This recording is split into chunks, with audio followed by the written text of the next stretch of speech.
Uneori când lupt cu morile de vânt, am tendința să mă las înfrânt, dar am să o spun la fel până la ultimul cuvânt, pentru că vorbele rănesc adânc. Uneori când lupt cu morile de vânt, am tendința să mă las înfrânt, dar am să o spun la fel până la ultimul cuvânt, pentru că vorbele rănesc adânc. Decuplați microfonul când intru în scenă, e posibil ca din 3 cuvinte să vă sar din schemă. Nu am jenă și sunt plin de sictir când îți aduc morți în casă înapoi din cimitir. Nu ne cunoaștem, trebuie să o recunoaștem, ne vedem des povestea, în rest din an în Paște. Și sunt mulți care susțin că mă cunosc după ce mi-au învățat 3 piese pe de rost.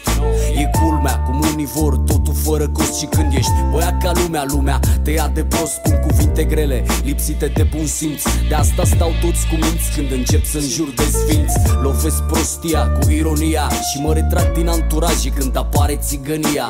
Mulți au plecat când a venit vorba de muncă, restul suntem tot aici, de asta spun că uneori când lupt cu morile de vânt, am tendința să mă las înfrânt, dar am să o spun la fel până la ultimul cuvânt, pentru că vorbele rănesc adânc.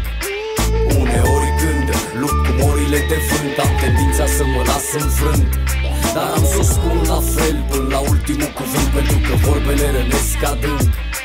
Perindăm prin peisaje în care banii n-au valoare, în care soarele în morții lui numai nu mai răsare. Avem mândria de a rezista în România, am spus de sute de ori, asta ar fi a mia oară.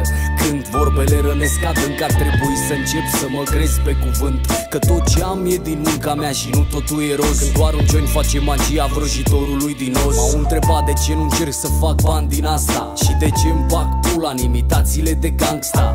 Nu mintea mea, ci inima e proastă. Aș vrea să-i dau delete, dar nu-i găsesc asta. Banii nu înseamnă nimic când cei dragi te uită. Viața e scurtă, vei realiza pe ultima sută. Toți te scuipă și vei muri flămând.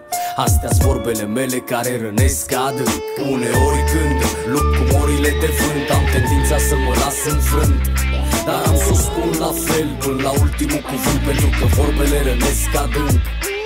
Uneori când lupt cu morile de vânt, am tendința să mă las înfrânt, dar am să o spun la fel până la ultimul cuvânt, pentru că vorbele rănesc adânc.